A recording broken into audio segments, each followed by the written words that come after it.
In this tutorial, I'm going to show you how to use this Photoshop mockup file to create spot metallic applications in a logo design, or really any other piece of art. But this file is sized to sort of accommodate the basic horizontal logo. So the first thing I want to point out is that you open up this file in Photoshop, and if you want this experience to look like mine, you want to make sure that your workspace is set to Essentials. But as I move forward, I'm going to give you a few little tips on how I think this is an easier environment to deal with by changing some things. There's a stack of components here, and at the bottom here is this cluster of channels, paths, and layers. I just hold down my mouse and I just move layers over here because that's really an essential uh, view for this kind of work that I'm doing. And then I go up here to Window and I open up Properties. So this is kind of a simple thing, but there's a couple steps. So you've got these two options, a gold or a silver, and then you have a bottom layer that's just white.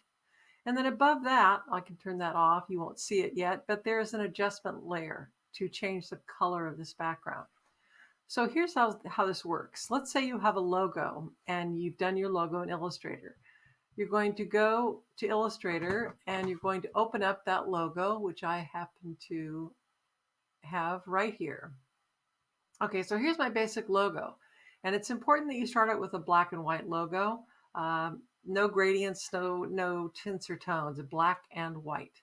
So I'm going to select that, all that information, and I'm going to do Command C or copy. And then I'm going to go back to Photoshop and making sure that I've positioned my mouse to the top layer, I'm going to Command V or paste. And the reason that I want my layer, I want to be in that layer at the very top is that any new layer automatically goes above the one you're in. And it's important to notice you want to paste this in as pixels. So it says OK, and then I'll open this one up just a little bit, and it's going to come in like that. If you hold down Option or Alt, you can kind of scale it down a little bit, and you do want to give some air around it, and then just hit Return, and it's in there. So now let's just turn off the layers below it, all of these layers. And now we're going to, we'll just call this, let's just name this. This is our logo.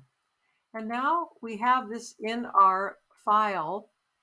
Now we want to, with that layer selected, we want to go up here and we want to duplicate that layer. So that just let it call it layer copy. So here's what we're going to do. We're going to subtract elements in the layer that that is not going to be getting that gold or silver foil treatment.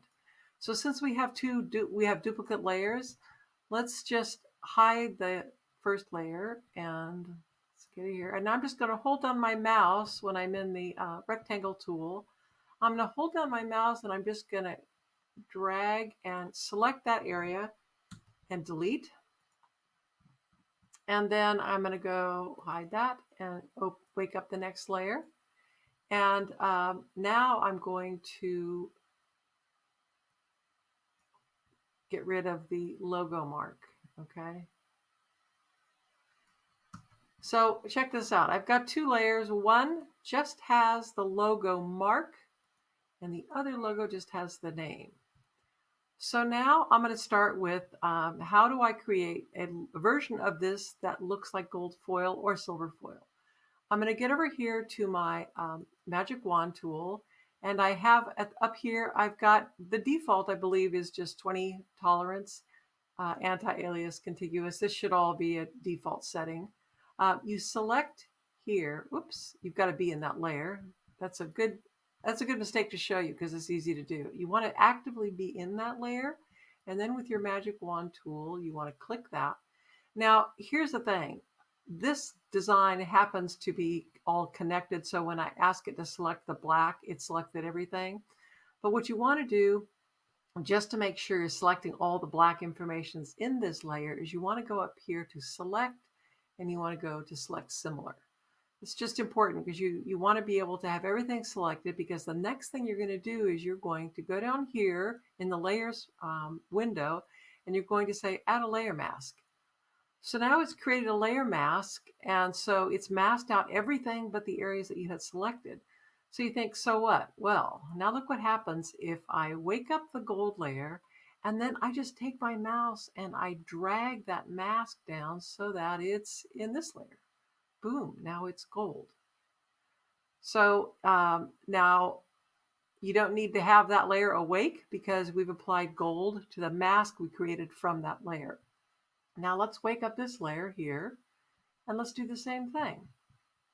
Let's click on this, and here's a good example. See, it only selected that one area on this layer that's black.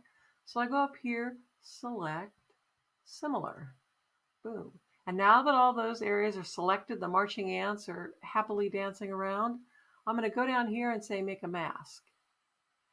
And then I'm going to take that mask, and now that I've created, I can move that to another layer. So what if I take it down and add it to this layer, and it's asking me, do I want to replace the existing layer mask?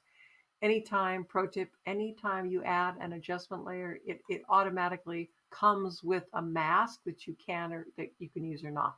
So right now it's asking me, do you want to replace this mask that you just created? Do you want to replace that? And I say, yes, I do. And I guess I could say, don't ask me that again. Um, and now I'm going to hide this and wake up this. And here I've got my mask, which is now turning that black type into pink. Now at the bottom of this, if you wanted to add a background color to the entire image, you could go here and just have it add a background. And then once that happens, you can always just move around and make this anything you want. Now, in my final tip, check this out. You can go, well, I don't like that in gold. I think I want to make that in silver. I'm going to hide that, wake that up, and there it is, metallic. If I wanted to duplicate this layer, check this out. I'll go duplicate that layer. And now I'm going to take this mask that was the type that says Arrow Brand. I'm just going to go up here and pop that in there. So it just automatically replaced it.